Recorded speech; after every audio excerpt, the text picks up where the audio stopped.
Hello, I'm here with Colin Seis, who is one of our keynote speakers today at the Regional Regenerative Ag Farming Forum at Takehome College. Pleased to have you here today, Col. You've obviously inspired a number of people in the audience already. We've heard from Rachel about how it was your methods and your teaching that helped her change her ways. Tell me a little bit about your method and what you're going to be talking to us about today. I'm going to start my talk a bit with how we can be more profitable. And basically we'd be more profitable by spending less and having our farms function as ecosystems. Our farms function as ecosystems where our cost of producing things drops dramatically. Mother Nature starts to drive it for us. And then it just all falls together and works really, really well. Is that about linking yourself to the bank of nature, not the bank of humankind? It's about right. Yes. It's really interesting. When I changed the way my farm operates 25 years ago or more, I found the closer that I get to the farm functioning as a natural system or an ecosystem, the easier the work becomes and the more profitable it is. And generally, if we just get out of the way and let Mother Nature drive it for us, it'll fix itself. But in doing that, in saying that, we can steer it in the direction we want.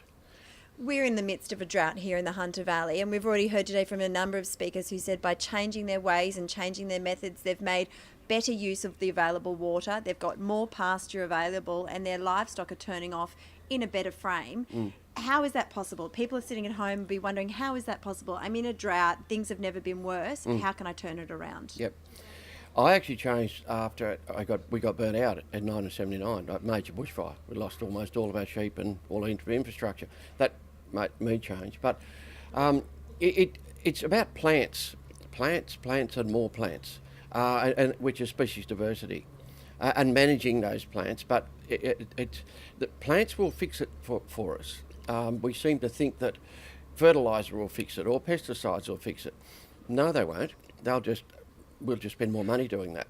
But if we grow plants, and we can do that, sometimes we may need to sow plants, but generally, if we can manage for the plants that we want by good grazing and good management, it'll start to drive itself. And you get species diversity, then everything falls into place, then you don't get any diseases in animals or crops or insect attack. Everything just starts to work.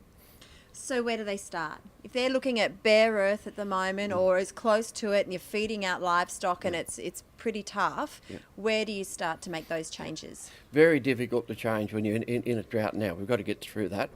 And then start to think about what you can do and get educated in this type of management.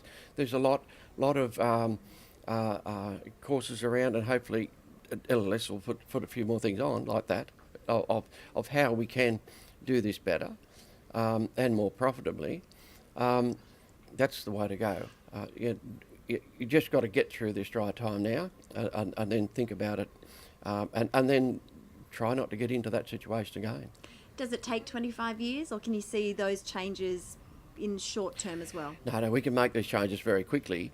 It took. I started 25 years ago, and because I had really no one to advise me those times, so I made more mistakes than I did made good things. But now we've got a pretty good idea of how to do it quite quickly. In 3 years, 5 years, we can get it up and running pretty well.